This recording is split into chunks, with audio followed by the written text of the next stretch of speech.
लखी गुलाम शाह बरसांगोठ अरबाब शहर में घिटीअ जी लंघ वारे मामले तां थियल झेड़े जंहिंमें करमुल्ला शहर मारिजी वियो ऐं 5 ॼणा ज़ख़्मी थी पिया हुआ। इन सिलसिले में लखी थाणे ते ॿिन्ही धुरियुनि पारां हिक ॿिए ख़िलाफ़ अलॻि अलॻि केस दाख़िल कया विया आहिनि। जॾहिं त अरबाब शहर में झेड़े जो केस दाख़िल कयो वियो आहे। 3 ॼणनि खे गिरफ़्तार कयो आहे। पुलिस मूजिबि ॿिन्ही धुरियुनि जी दाख़िल कयल केसनि तहत कार्रवाई कंदे जवाबदार धुर जा 2 ॼणा गिरफ़्तार कया विया आहिनि, जॾहिं त मक़तूल धुर मां पिण हिक ॼणे गिरफ़्तार कयो आहे। पुलिस जो चवणु आहे त वाक़े बाबति वधीक जांच जारी आहे, जॾहिं त बाक़ी नामज़द जवाबदारनि जी गिरफ़्तारी लाइ पिण छापा हया पिया वञनि। इन सिलसिले में असां पेश कयूं था गोगी राम जी लखी गुलाम शाह मां इहा रिपोर्ट। हिन वक़्तु असां लखी गुलाम शाह लॻ ॻोठ अरबाब शहर में मौजूदु आहियूं। तव्हांखे ॿुधाईंदा हलूं त गुज़िरियल ॾींहुं ॻोठ अरबाब शहर में जेको आहे शहर बिरादरी जे 2 धुरनि में घिटी जी ॻाल्हि तां झेड़ो थियो, जंहिंमें हिकु ॼणो क़तलु थियो आहे त जॾहिं त हुन में 3 औरतुनि समेत 5 ॼणा ज़ख़्मी थिया आहिनि।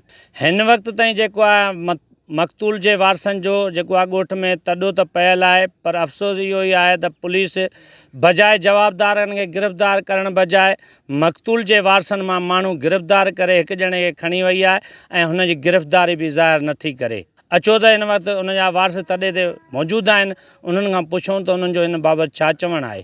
FIR राति असांजी थी आहे दाख़िल, ऐं असांजे मथां बि 8 ॼणनि जे मथां वरी हुननि बि राति कराई आहे दाख़िल। जावेद ऐं परवेज़ गिरफ़्तार हुननि ॾेखारी आहे, उहे ज़ाहिर कनि पंहिंजे कानून जे तरीक़े ते।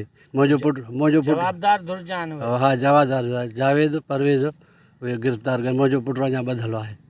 तव्हांजो बि गिरफ़्तार? हा, असांजी मदद न आहे। असांजो खून बि असांजो, माण्हू बि असांजा ॿधल आहे। का असां सां मदद नथी करे हुकूमत सां।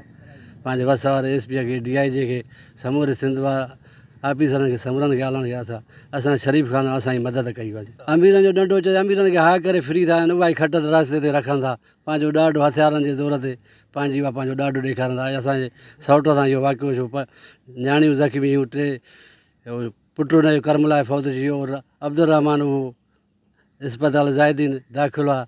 असांजा नाइजाइज़ असांजे हुकूमत खे अर्ज़ु आहे असां सां मदद कई वञे, हुनजा घर ठाहे पटु कया वञनि।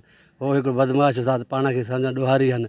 असां शरीफ़ ख़ानदान आहियूं। मां पाण रेलवे में मुलाज़िम आहियां। मोटर साइकिलूं फुर ॾींहं ॾिठे इहो करे था वञनि।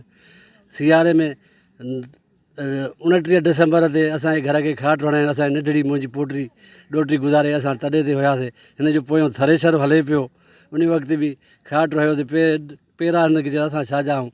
हिन जो पंहिंजो ॾाढो पंहिंजो चोरनि सां आहे, काटकू बिरादरी आहे इहा, पंहिंजे ॾाढ ते हलंदा। असां शरीफ़ ख़ानदान, असांखे ॾाढो तंग करे छॾियो अथनि, असांजो रहणु जंजाल करे छॾियो अथनि।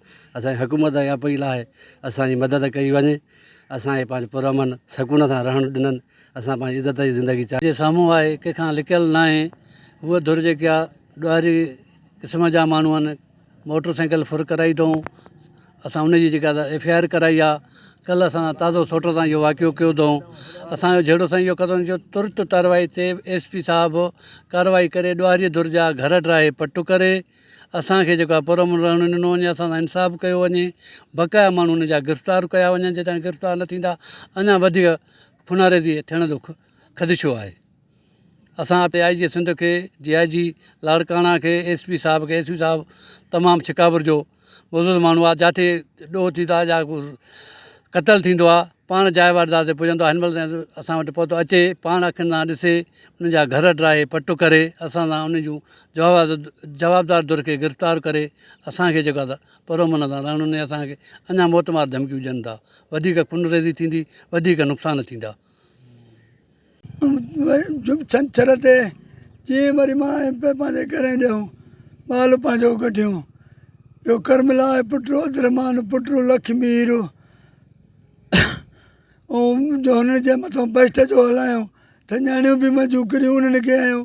मां हकला कयूंमानि त मूंखे बि गोली लॻी वई, हिते पासे में लठियूं हयूं। पोइ को बि माना हिन महिल पुलिस असांजो माना अमल को बि न कयो अथई। हाणे कहिड़ी घुर था कयो SP DIG IG खां? असां सां हिन जा जेके घर अथनि रख करे ख़तमु करे, असुल खां वठी माना बदनाम ॾोहारी आहिनि। सम्झो वास्तो ॾोहारनि था, घणनि माण्हू वठी उते असांखे हमिलो बि कनि, फेरिंग बि कनि। सम्झ साईं, असां सां को हुन जा घर रखे करे पंहिंजे हिननि खे तस्दीकी नथी करे उनखे नथी पकड़े उनखे पकड़े नथी अञा असांजे मथां सम्झे न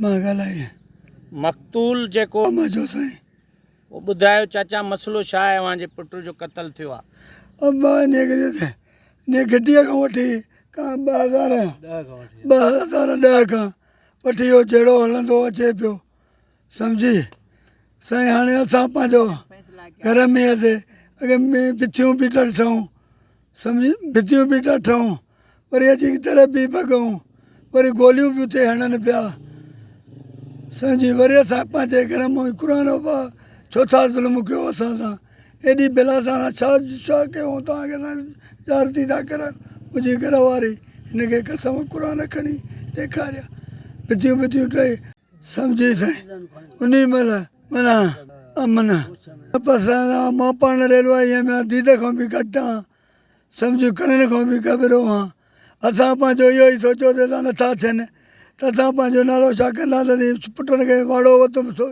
शिकारपुर में सोटनि मूंखे चयो हल मां सां ॻाल्हाईंदा तूं माल कढी आहे ग़रीब माण्हू आहे रोज़ तूं ॾचो छो थो माना थिए असां पंहिंजो इहो माल कढियोसीं हे हितां पंहिंजे अची फेरिंग करे मूंखे बि ज़ख़्मी कयूं करमला खे हिन जाइ ते माना 4 गोलियूं पीठ में आहियूं हीअं टोलो ठहियूं भॻा हलिया हुया असां ॻोठ अरबाब शहर में मौजूदु हुयासीं जिते शर बिरादरी जे 2 धुरनि में घिटीअ जे मामले तां जहिड़ो हले पियो उन मां हिकु ॼणो जेको आहे क़तल थियो आहे 5 ॼणा ज़ख़्मी आहिनि लखी पुलिस पारां 2 धुरनि जे मथां जेका FIR दर्ज कई वई आहे फ़रियादी तरफ़ां जे धुर जे मक़तूल जे तरफ़ां हिकु ॼणो गिरफ़्तार कयो वियो आहे जॾहिं त जवाबदार जे धुर तरफ़ां 2 ॼणा गिरफ़्तार थिया आहिनि इहो मक़तूल जे वारसनि जो चवणु आहे हिननि जो चवणु इहो आहे त जेको असांजो हिकु माण्हू बेगुनाह जेको बिना जवाब गिरफ़्तार कयो आहे पुलिस हुनजी गिरफ़्तारी ज़ाहिर नथी करे हिननि जेको आहे SSP Shikarpur DIG Larkana IG Sindh खां घुर कई आहे त असांजो